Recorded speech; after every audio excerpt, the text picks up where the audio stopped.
Hai, Assalamualaikum dan salam sejahtera semua. Kita bertemu lagi. Selamat datang ke kelas Bahasa Melayu tahun 2 bersama Cikgu Haslinda. Apa khabar semua? Cikgu harap semuanya sihat walafiat. Sudah sedia untuk belajar? Jom kita mulakan. Murid-murid, hari ini kita akan belajar unit 3 yang bertajuk Keluarga Berhema. Aktiviti dan isi pelajaran. Murid-murid, hari ini kita akan buat 3 aktiviti. Yang pertama bertajuk mengemas dapur, aktiviti mendengar dan bertutur. Yang kedua bertajuk agihan tugas kami, aktiviti membaca.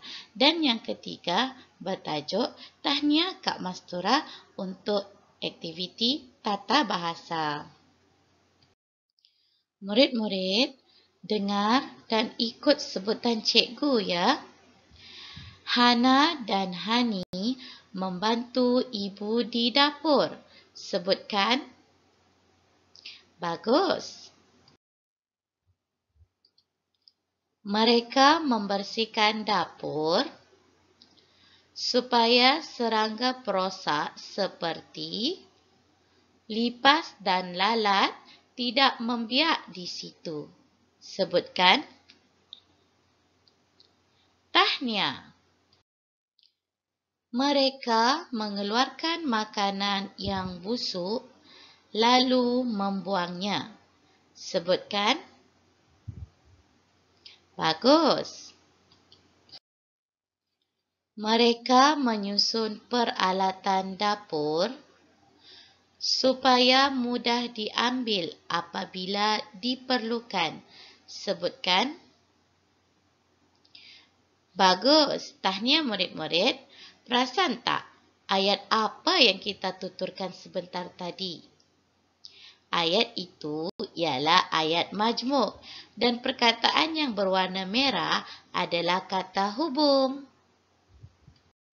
Baiklah murid-murid, jom kita ke aktiviti yang kedua pula iaitu membaca. Perhatikan gambar yang bertajuk agihan tugas kami. Di rumah, apakah tugas kamu? Mengelap tingkap, menyapu sampah, menyusun kasut atau menyidai pakaian? Kita perlulah rajin membantu ibu bapa di rumah seperti Hana dan adik-beradiknya. Jom kita baca petikan ini. Hana dan adik-beradiknya membantu ibu bapa mereka. Mereka melakukan kerja rumah pada hujung minggu. Sementara ibu dan ayah ke pasar, mereka menetapkan jadual tugas masing-masing. Hana ditugaskan untuk menyidai pakaian. Hani akan menyapu lantai di dapur dan ruang tamu rumah. Amin mengelap semua tingkap rumah. Amar pula menyusun kasut di dalam rak.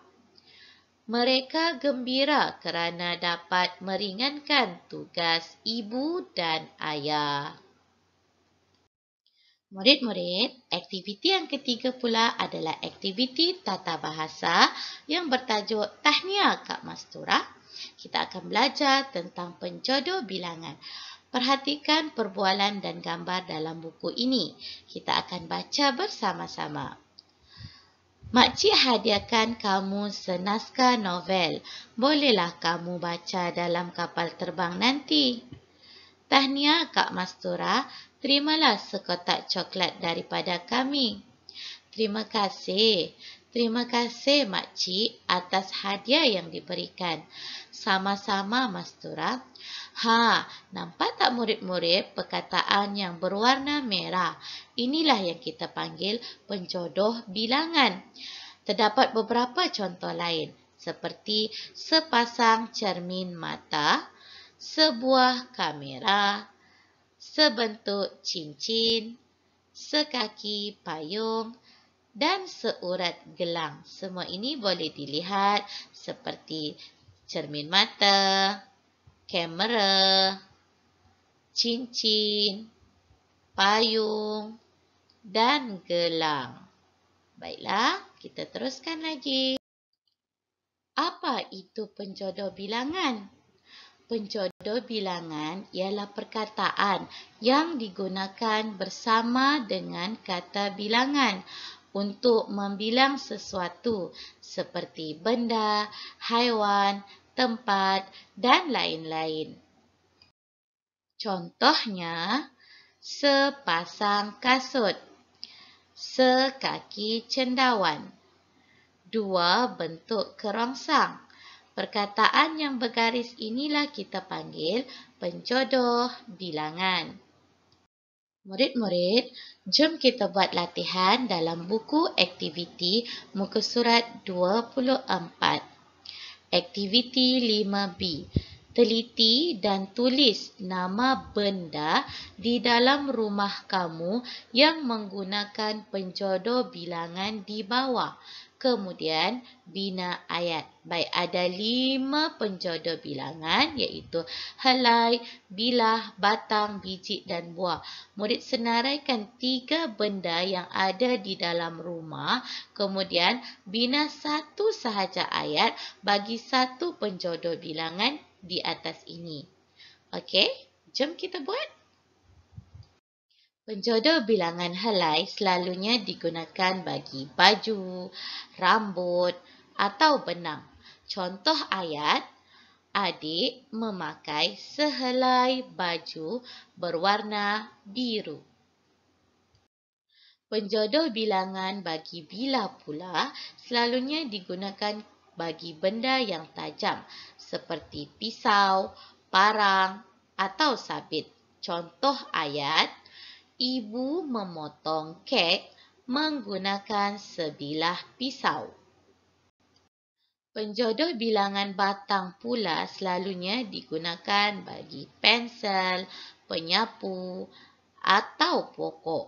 Contoh ayat pula, kakak memegang sebatang penyapu di dapur.